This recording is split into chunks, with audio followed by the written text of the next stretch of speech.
بہت زیادہ رسول اعظم کے قلب مقدس کو دکھ پہنچا ہے اور اذیت پہنچی ہے، جس کی وجہ سے حضرت کے آنسو بارش بن کے برس رہے ہیں اور ریش اطہر آپ کی بھیگ رہی ہے۔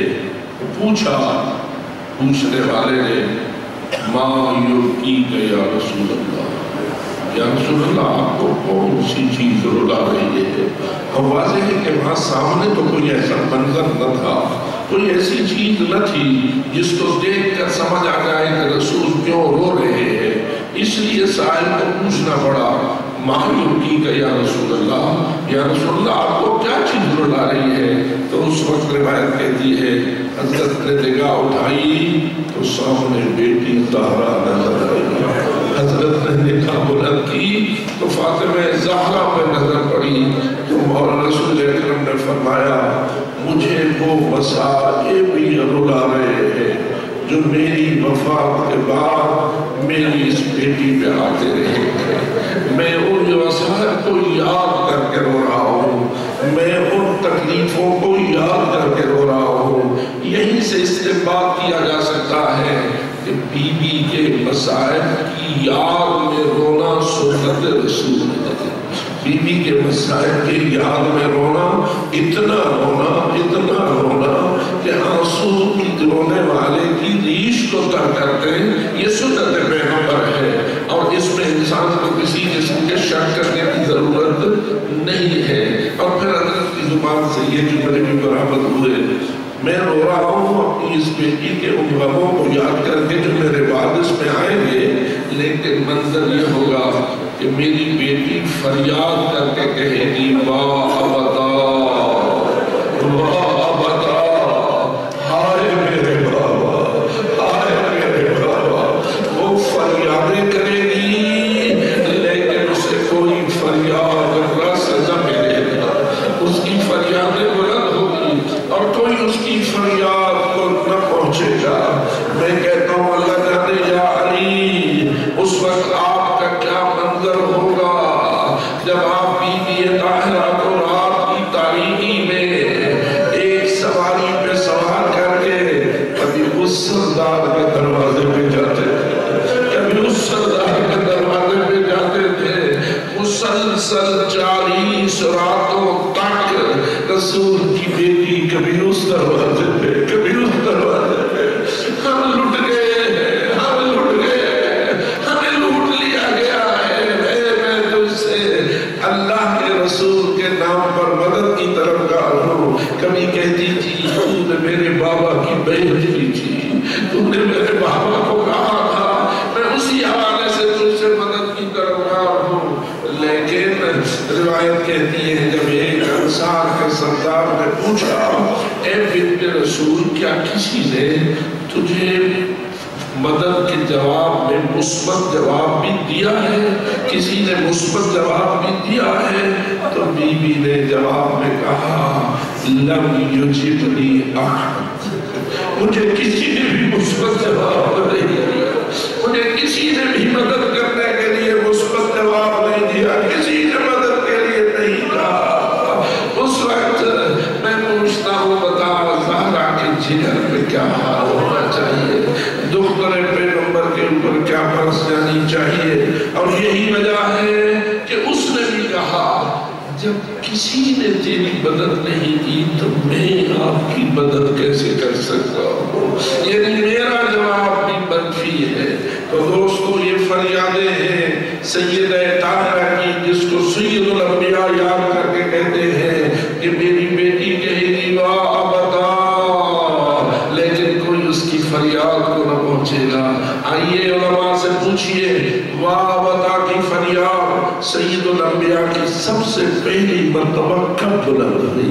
بظاہر جہاں تک مجھے یاد پڑتا ہے روایات کے مطالعے سے تو سب سے پہلی واہ ابدا بی بی کی اس وقت بلند ہوئی جب باہر سے دھمکی آئی اور بی بی پشت در پہ گئی، باہر سے دھمکی آئی اور بی بی پشت در پہ گئی، در کے ساتھ لپٹ کے بی بی نے کہا دھمکی دینے والوں تو یہ فاطمہ کا گھر ہے، اس گھر میں تو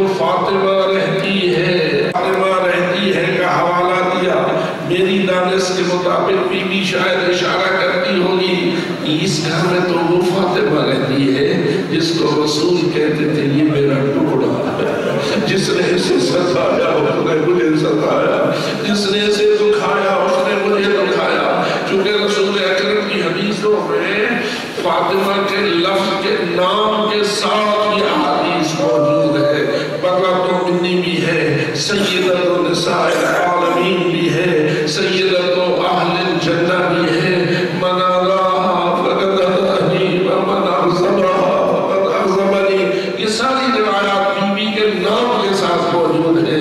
تو بی بی نے شاید اس لیے کہا کہ اس گھر میں تو فاطمہ ہے، لیکن باہر سے کیا جواب آیا؟ وَإِنَّ ہے تو ہوتی رہے، ہے تو ہوتی رہے، گھر اگر فاطمہ کا ہے تو ہوتا رہے۔ جب باہر سے آواز آئی وَإِنَّ تو اندر سے آواز آئی وَأَبَتَا، ہائے میرے بابا، ہائے میرے بابا۔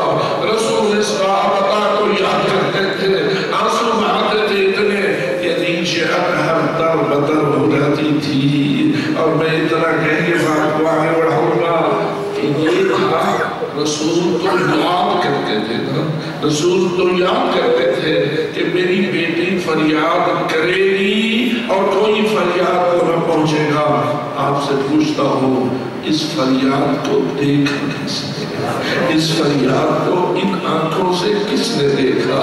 تو کون سے نام آپ کے ذہن میں آئیں گے؟ پہلا نام امیر المومنین علی کا ہے، پہلا نام امیر المومنین علی کا ہے، دوسرا نام امام حسن مجتبیٰ کا ہے، تیسرا نام امام حسین کا ہے جن کی عمریں بہت چھوٹی چھوٹی تھی، 6-7 سال کا سن حسن و حسین کا تھا، اور چوتھا نام زینب کبریٰ ہے، پانچواں نام بی بی ام کلثوم کا ہے جو بہت چھوٹی عمر میں تھی۔ اور ذہن میں نقشہ تو جماؤ جہاں ماں اور باپ دونوں پہ ظلم ہو رہا ہو اور چھوٹے چھوٹے بیٹے اور چھوٹی چھوٹی بیٹیاں اپنی آنکھوں سے یہ ظلم دیکھ رہی ہو تو بتاؤ اس گھر کا حال کیا ہوگا، اس گھر کا ماحول کیسا ہوگا؟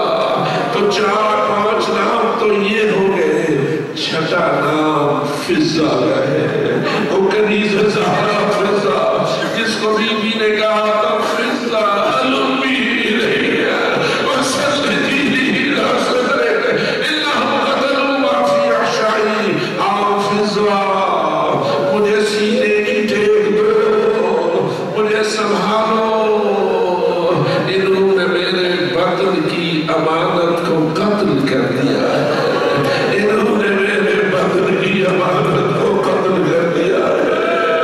اللہ جانے تڑپے محسن تو کیسے تڑپے، اللہ جانے ماں کے پیٹ میں یہ منظر بنا تو کیسے بنا۔ یہ سب وہ مسائل ہیں جن کو رسول اکرم نے یاد کیا تھا تو علی نے اپنی آنکھوں سے دیکھا تھا، حسنین نے اپنی آنکھوں سے مشاہدہ کیا تھا، زینب کلثوم نے بھی اپنی ان آنکھوں سے یہ مناظر دیکھے تھے۔ اور فضہ نے بھی کتنا سخت ہوگا وہ ماحول جس کو سلیم ابن قیس نے سلمان فارسی سے پوچھا تھا، اے سلمان میں مدینے میں نہ تھا، میں نے سنا ہے کہ لوگ زہرا کے گھر میں داخل ہو گئے، میں نے سنا ہے کہ لوگ بی بی کے گھر میں داخل ہو گئے تھے۔ تو سلمان کی چیخ نکل گئی تھی اور لوگ کہتا تھا سلیم فقط اتنا نہیں ہے بلکہ جب لوگ لشکر کے گھر میں گئے تھے تو ما کان علی رأسها من خمار، رسول کی بیٹی کے سر پہ برقع نہ تھا، رسول کی بیٹی کے سر پہ برقع نہ تھا۔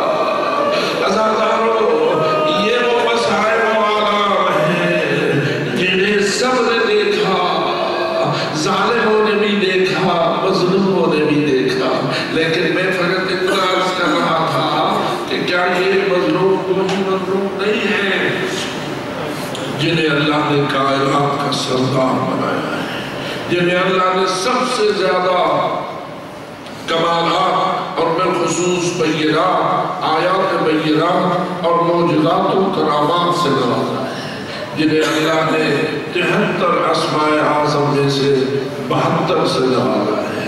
تو کیا خیال ہے یہ کچھ کر نہ سکتے تھے؟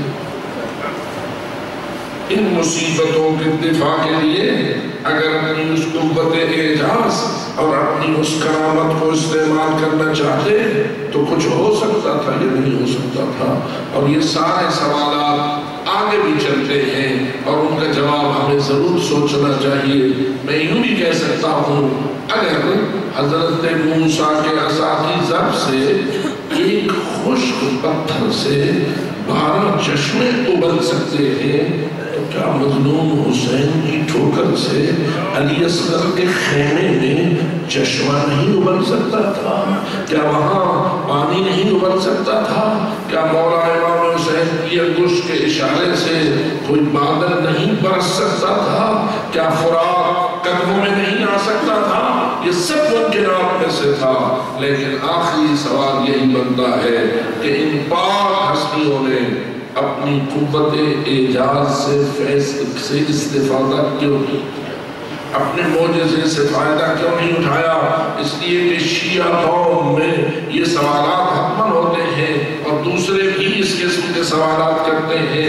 تو ہمیں سوچنا چاہیے کہ کیا وجہ ہے کہ قوت اعجاز سے نہیں فائدہ اٹھایا گیا، استجابت دعا سے نہیں فائدہ اٹھایا گیا، بلکہ کیا کیا گیا؟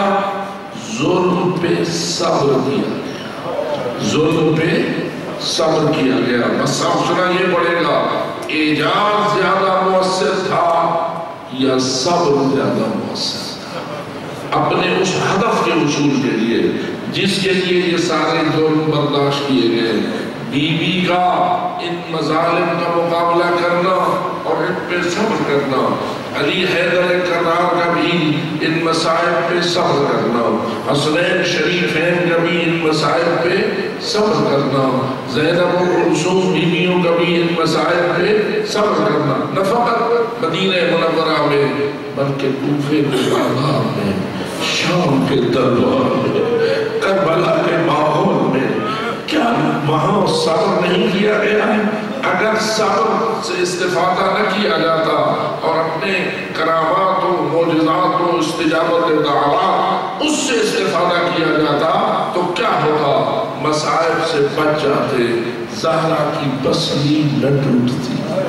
حضرت کاظم قزوینی کے فرمان کے مطابق نہ پوچھ مجھ سے، نہ پوچھ مجھ سے اس میخ کا حال جو بطول کے سینے میں پیوست ہے۔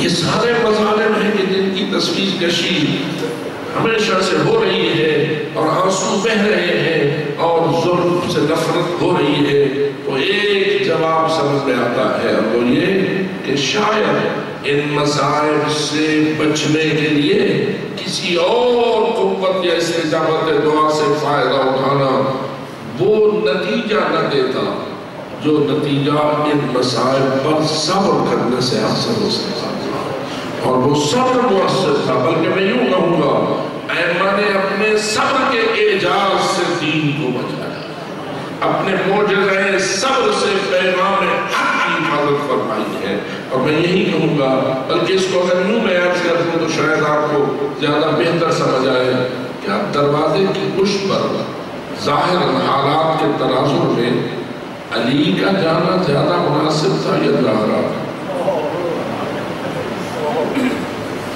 آپ سارے ماشاءاللہ مرد ہیں، اگر کسی گھر والے کے دروازے پر اس قسم کی دھمکی کا ماحول بنے، لوگ آگ بھی لے آئے، لوگ لکڑیاں بھی لے آئے اور دھمکی جدی اور سنجیدہ ہو کہ ہم اس گھر میں اس دروازے کو آگ لگا دیں گے، اور گھر میں گھر والا موجود ہو اور ہو بھی علی جیسا شیر خدا، تو ظاہری حالات کا کی مناسبت کیا ہے؟ کون جائے دروازے پر؟ تو ظاہری حالات کا تقاضا تو یہی نظر آتا ہے نا۔ غیر بھی یہ سوال کرتے ہیں کون جائے؟ علی جائے نا۔ ایسے بھی کوئی عام مرد ہو تو وہ بھی مر نہیں جاتا ہے ایسے محمد، یہ تو علی ہے، دروازے پہ وہ جائے، لیکن نہیں کون گے؟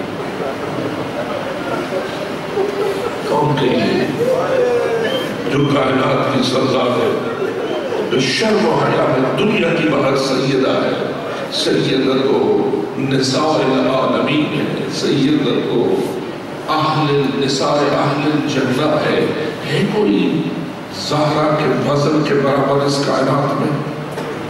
کتنا بڑا مقام ہے حضرت بی بی بطول کا، فقط اسی حدیث کے مطابق کہ لولا علی لم یکن کفوا لفاطمہ، اگر علی نہ ہوتے فاطمہ کا کوئی ہمسر تھا۔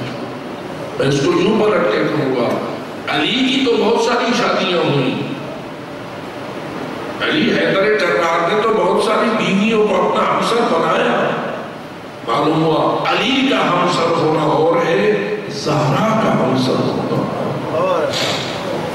لم یکن کفوا لفاطمہ، فاطمہ کا کوئی کفر نہ ہوتا۔ حدیث کا بیان اس انداز سے معلوم ہوا جو اپنی مثال آپ تھی اور کائنات میں جس کی مثال ساری دنیا کی عورتیں بھی اپنے کمالات سمیت مل جائیں تو نہیں ہے، بلکہ یہ تو یہ روایات آپ کے سامنے ہے۔ جب بی بی کی ولادت کا دن تھا تو بتائیے کون بیویاں آ کے دائی کے فرائض کو انجام دے رہی تھی؟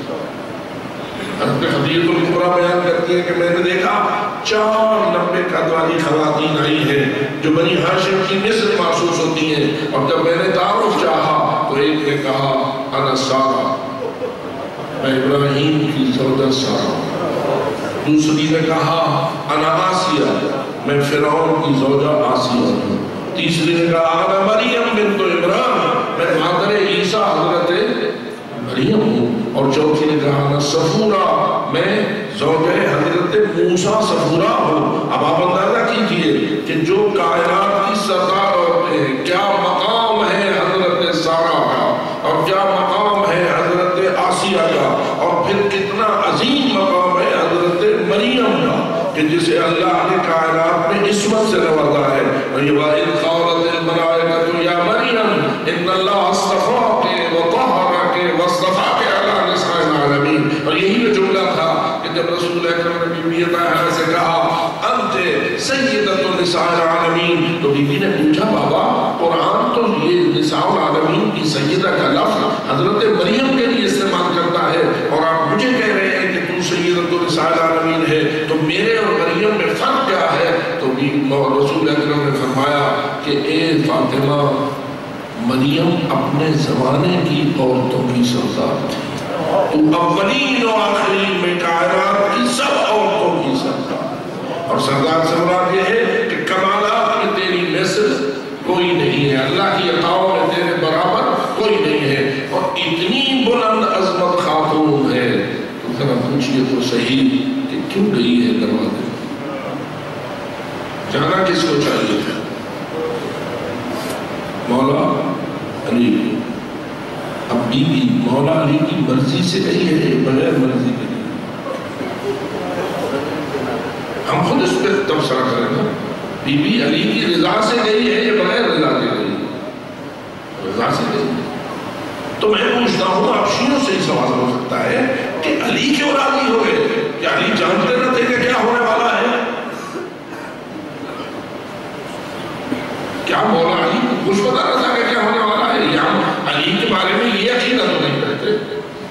اور جب علی جانتے تھے کہ ایسا ہونے والا ہے اور اس کی خبر رسول اکرم بھی دے گئے تھے، تو بتائیے پھر یہ فیصلہ کیوں کیا؟ اس کیوں کا جواب ایک کم از کم یہی ہو سکتا ہے کہ اگر علی کی بستی ٹوٹے، علی کے سینے میں میخ چبھے، علی کا پہلو زخمی ہو، علی در و دیوار میں پسے، تو اس کا اسلام پہ وہ اثر نہ ہوگا، دین حق کے تحفظ میں وہ تاثیر مرتب نہ ہوگی جو بطول کی بستی میں ہونے سے ہوئی ہے، جو بطول کے پہلو کے زخمی ہونے سے ہوئی ہے، جو بطول کے محسن کے شہید ہونے سے ہوئی ہے۔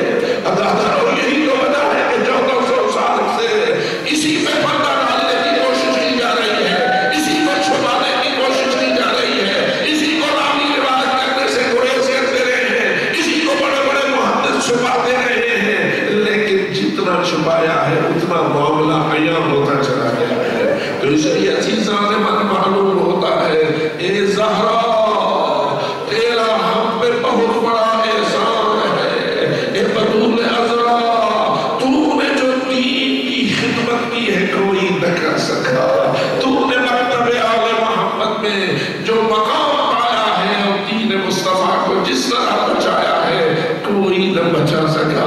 اور یہی وجہ ہے چونکہ مقصدیت ہوتی ہے معصومین کے کردار میں، مقصدیت ہوتی ہے ائمہ کے کردار میں، رونا رلانا تو فطرت ہے، رونا رلانا تو عبادت ہے، لیکن ہدف رونا رلانا نہیں ہوتا، ہدف وہ ہوتا ہے جو رونے کا ہدف ہوتا ہے، ہدف وہ ہوتا ہے جو رلانے کا ہدف ہوتا ہے۔ اور یاد رکھ آج تک اگر دین خالص تم تک پہنچا ہے تو اس خالص دین کی پشت پر زہرا کی پسلیوں کی تاثیر موجود ہے، زہرا کے پہلوؤں کی تاثیر موجود ہے، اور زہرا کے اس نحیف سے بدن کی تاثیر موجود ہے کہ جس کے بارے میں بی بی نے اسماء بنت عمیس کو کہا تھا، اسماء کوئی ایسا طریقہ ہوتا کہ میت کا پتہ نہ چلتا کہ اس کا قد کیسا ہے، اس کا وزن کیسا ہے، اس کی کیفیت کیسی ہے۔ تو آپ سوال آئے اسماء بنت عمیس نے کہا میں نے افریقہ میں ایک چیز دیکھی تھی، بی بی میں وہ بنا کے آپ کو دکھاتی ہوں جس سے کہ پتہ آپ کو یقین ہو جائے گا کہ میت کا سارا وجود محفوظ ہو جائے گا۔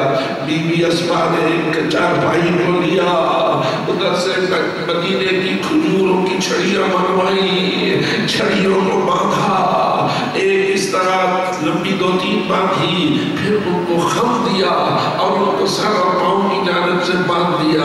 اور جب یہ چھوٹا سا تابوت اور خیمہ سا بن گیا چارپائی کے اوپر کہ اس کے اوپر پھر کپڑا ڈال دیا اور فرمایا بی بی اس کے اندر اگر میت پڑی ہوئی ہو اور اوپر کپڑا ڈالا ہوا ہو تو پھر کسی کو میت کا حجم اور قد و قامت نظر نہ آئے گی۔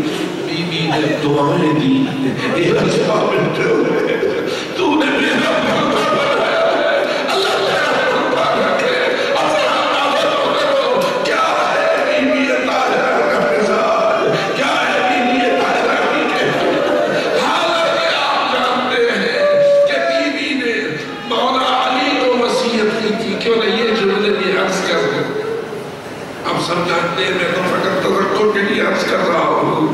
جب بی بی صاحبہ فراش ہو گئی اور اٹھنے کے لائق نہ رہی تو سارا دن اللہ سے دعا کرتی تھی، اے اللہ مجھے جلدی بلا لو، جلدی، اے اللہ مجھے جلدی محبت دے، جلدی مجھے اپنے پاس بلا لے۔ اللہ جانے میں کبھی کبھی سوچتا ہوں وہ ماں جس کے 2 چھوٹے چھوٹے بیٹے ہوں، جس کی 2 چھوٹی چھوٹی بیٹی ہوں اور وہ بیمار ہوتا ہے، آپ ہی بتائیے ایسی خاتون کیا دعا مانگتی ہے؟ وہ تو یہی دعا مانگتی ہے، اللہ تجھے ان بچوں کا واسطہ، ان چھوٹی چھوٹی بیٹیوں کا واسطہ مجھے زندگی دے دے تاکہ یہ یتیم نہ ہو۔ آپ تو یہی دعا مانگتی ہے، لیکن آپ بتا کائنات کی سردار بی بی کیا دعا مانگ رہی ہے؟ عجلنی بالوفا، اے اللہ مجھے جلدی بلا لے، اے مجھے جلدی اٹھا لے۔ کیا بی بی کو حسنین نظر نہ آتے ہوں گے؟ کیا بی بی کو زینب و کلثوم کی سر سری نظر نہ آتی ہوگی؟ یقیناً تھی، لیکن پھر بھی دعا مانگتی تھی۔ اور روایت کہتی ہے ایک دن اپنے بستر پہ دراز کی کہ سو گئی، عالم خواب میں کیا دیکھا؟ رسول اکرم ہے، موتیوں کے محل میں بیٹھے ہیں، ملائکہ نے انہیں گھیرا ہوا ہے۔ بی بی نے جو بابا کی زیارت کی دوڑ کے کہتی ہے بابا مجھے جلدی بلا لو، بابا مجھے جلدی بلا لو۔ رسول اکرم کی آواز آئی ہے میری دختر وہ آج رات میرے پاس آنے والی ہے، وہ آج رات میرے پاس آنے والی ہے۔ ازاداروں بس کیا ہوا؟ آنکھ کھل گئی، بی بی کو یقین ہو گیا یہ میری زندگی کا آخری دن ہے، آخری دن تیری آقازادی نے کیسے گزارا؟ اٹھ تو نہ سکتی تھی، اپنے قدموں پہ چلنے پہ قادر تو نہ رہی تھی، لیکن آخری دن آپ بی بی نے ایسا کیا بستر سے اٹھی چلی، چل نہ سکی تو دیوار کا سہارا لیا، آہستہ آہستہ دیوار کا سہارا لے کے چلتے اس مقام پہ پہنچی جہاں پانی کے برتن رکھے ہوئے تھے، وہاں تشریف فرما ہوئی اور فرمایا آؤ میرے حسن بیٹا، آؤ میرے حسین بیٹا، میں تمہیں نہلانا چاہتی ہوں، تمہیں پہلانا چاہتی ہوں۔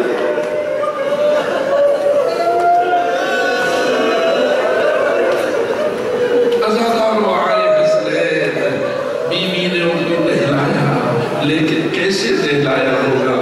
ادھر سے حسنین کے سر پہ پانی ڈالتی ہوگی، ادھر سے اپنی آنکھوں کی بارش برساتی ہوگی، اس لیے کہ جس ماں کو معلوم ہو میں اپنے بچوں کو، اپنے بیٹوں کو، وہ بھی حسنین جیسے بیٹوں کو آخری خدمت دے رہی ہوں، تو اس کے بغیر چارہ نہیں ہے کہ اس کی آنکھیں برس سے اسی مصروفیت میں تھی کہ علی گھر میں وارد ہوئے۔ علی جو تشریف لائے بستر پہ دیکھا تو بیوی نہ تھی، سوچا کہ وہ تو اٹھنے کے لائق نہ رہی تھی، کدھر گئی رسول کی بیٹی؟ پھر جو آنکھ اٹھائی تو دیکھا کہ بیوی بچوں کو نہلا رہی تھی۔ علی تشریف لائے اور فرمایا فاطمہ کیا تم نے پھر گھر کے کام کرنے شروع کر دیے؟ حالانکہ آپ گھر کے کام کرنے پہ قادر نہ رہی تھی۔ تو بیوی نے کہا میرے سردار، چونکہ یہ میری زندگی کا آخری دن ہے، اس لیے میں اپنے بچوں کی خدمت کرنا چاہتا ہوں۔ پوچھا آپ کا آخری دن ہے، کیسے آپ کو یقین ہو گیا؟ کہا میرے بابا نے مجھے خواب میں بتا دیا۔ اس کے بعد بیوی نے بچوں کو نہلایا، علی سے عرض کیا کہ مولا مجھے تھوڑا سا وقت دیجیے، میں کچھ وصیتیں آپ کو کرنا چاہتی ہوں۔ حسنین کو روانہ کیا، بیوی اپنے بستر پہ درار ہوئی، علی نے زہرا کا سر اپنی گود میں رکھا، وہ وعدہ کرتے ہوئے کہا اے رسول کی بیٹی، جو تم کہوگی میں اس کو پورا کر دوں گا، جو کہوگی میں وعدہ کرتا ہوں اس کو پورا کروں گا۔ آواز آتا ہے یہ سارے برادر ہیں، رونے کا وسیلہ بھی ہے اور احباب کی عظمت کی طرف اشارہ بھی کرتے ہیں۔ بیوی نے بہت ساری وصیت کی، تفصیل میں نہیں جا سکتا، لیکن یہ وصیت بڑی اہم ہے۔ کہا جب میری روح پرواز کرتا ہے تو چونکہ اللہ نے مجھے آپ کے لیے پیدا کیا ہے، میں دنیا میں بھی آپ کے لیے ہوں اور میں آخرت میں بھی آپ کے لیے ہوں، اس لیے یا علی میرے فرائض تقسیم و تجہیز کو خود ہی انجام دینا۔ اور پھر فرمایا غسلنی باللیل وکفنی باللیل وصلی علیہ باللیل۔ اے میرے سردار مجھے غسل بھی رات ہی کو دے دینا، مجھے کفن بھی رات ہی کو پہنا دینا، میری نماز جنازہ بھی رات ہی کو۔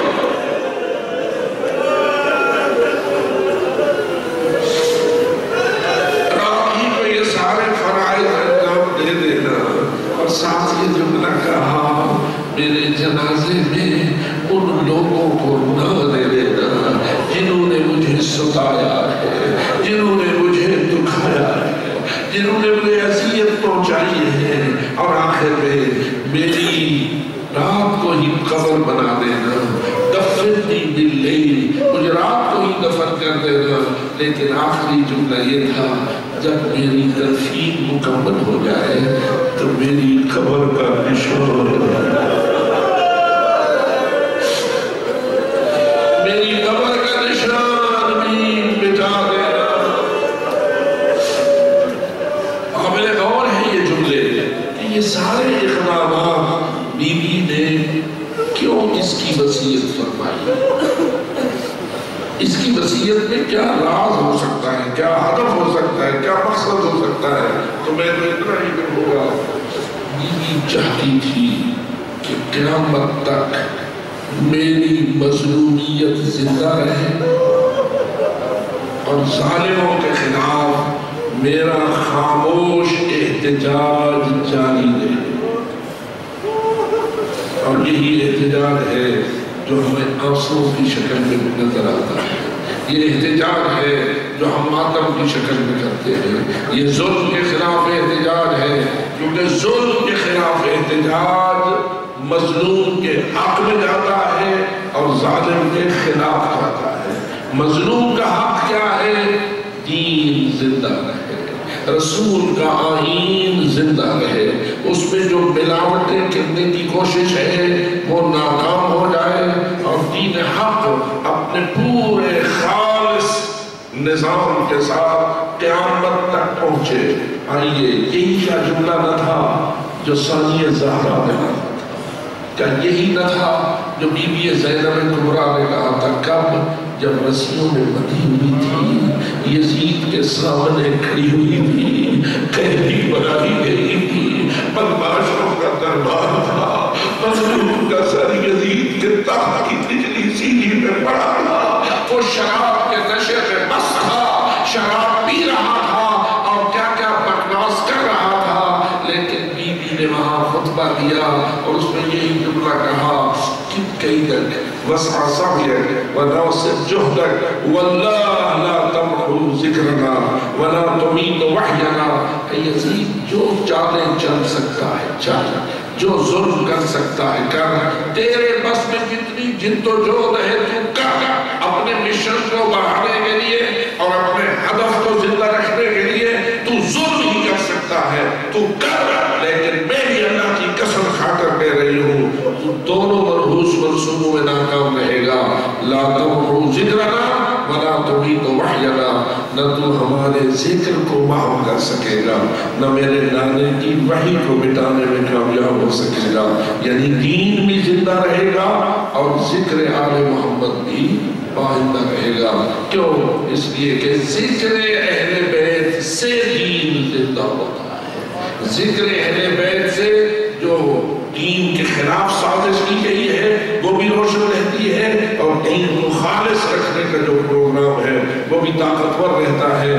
اس لیے میرے عزیز دوستو، ہماری یہ ساری کوششیں، ہماری یہ ساری کاوشیں، ہماری یہ مجلسیں، ہماری یہ ماتم، ہماری یہ مدرسے، ہماری یہ ساری توانائیاں جو صرف ہوتی ہیں، خواہ وہ مادی شکل میں ہو، خواہ وہ ہماری جانی شکل میں ہو، خواہ وہ کسی اخلاقی انداز سے ہو، یہ سب کوششیں کس لیے ہیں؟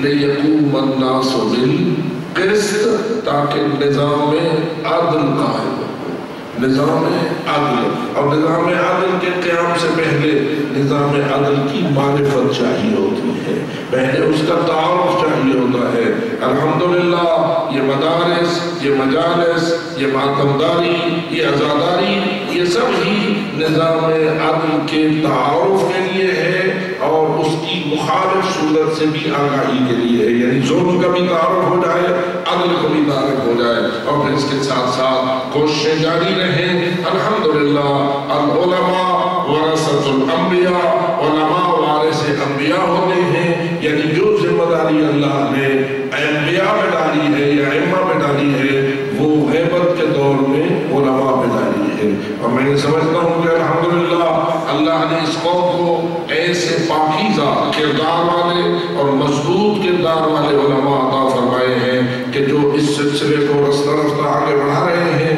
جس کی ایک بہترین مثال انقلاب اسلامی ایران ہے جو حضرت امام خمینی رضوان اللہ تعالیٰ علیہ کی کاوشوں کا نتیجہ ہے، اور ظاہر میں امام خمینی تھے لیکن کچھ سارے علماء کی اور تمام مراجع نظام کی اور حق پرست مومنوں کی ساتھ تعاون اور مدد شامل حال تھی، اور اب بھی یہ سلسلہ جاری ہے۔ اس وقت وہ عالمی شکل اختیار کر رہا ہے، عالم میں ایک طرف تشیع ہے جس پہ ظلم کیا جا رہا ہے اور دوسری طرف وہ ظالم ہے جو تشیع پہ ظلم کا منصوبہ بنائے ہوئے ہیں، اور یہ ساری تصویر کشی جو قتل و غارتوں پہ دہشت گردی کی ہے یہ ساری اسی کے تنالیوں پیش کر رہی ہے، لیکن ہم اللہ سے دعا کرتے ہیں اور یقین رکھتے ہیں اور ایمان رکھتے ہیں اس بات پر کہ الحق یعلو ولا یعلو علیہ، حق قائم ہونا ہے اور بلند ہونا ہے، حق کبھی مغلوب نہیں ہو سکتا، حق ہمیشہ غالب رہا ہے اور رہے گا۔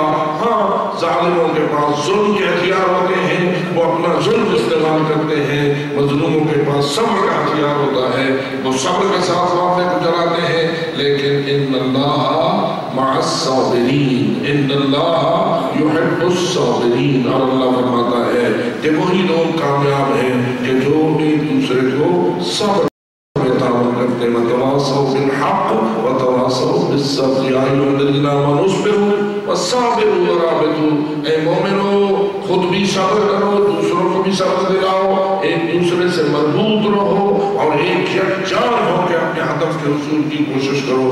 لہذا میں اپیل کرتا ہوں، یہ جو ایک دوسرے سے تفرقہ ہوتا ہے اور ایک دوسرے کے خلاف گفتگو ہوتی ہے اور ایک دوسرے کے خلاف سازشیں ہوتی ہیں، اس سے کم از کم ہمارے معاشرے کو محفوظ رہنا چاہیے اور اس کو کم سے کم تر بلکہ ختم کرنے کی کوشش کرنی چاہیے، اس لیے کہ وحدت میں جو قوت ہے وہ تفرقے میں موجود نہیں ہے، تفرقہ کمزوری لاتا ہے اور وحدت قوت لاتی ہے۔ خداوند تعالی ہمیں علماء کے سائے تلے متحد رہنے کی توفیق عطا فرمائے۔ الا لعنۃ اللہ علی القوم الظالمین وسیعلم الذین ظلموا ایہم القادرون۔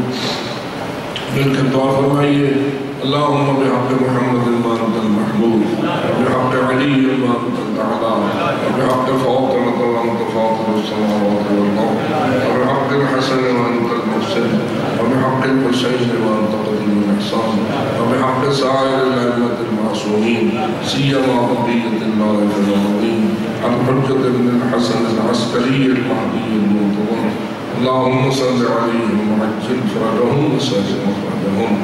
خدا اللہ عبادات کو شکر ان کاوشوں کو اپنی خصوصی مدد شامل فرما، علماء حق کا سایہ قرار فرما، علماء بزرگان جو رحلت فرمائے سب سے درجات بلند فرما،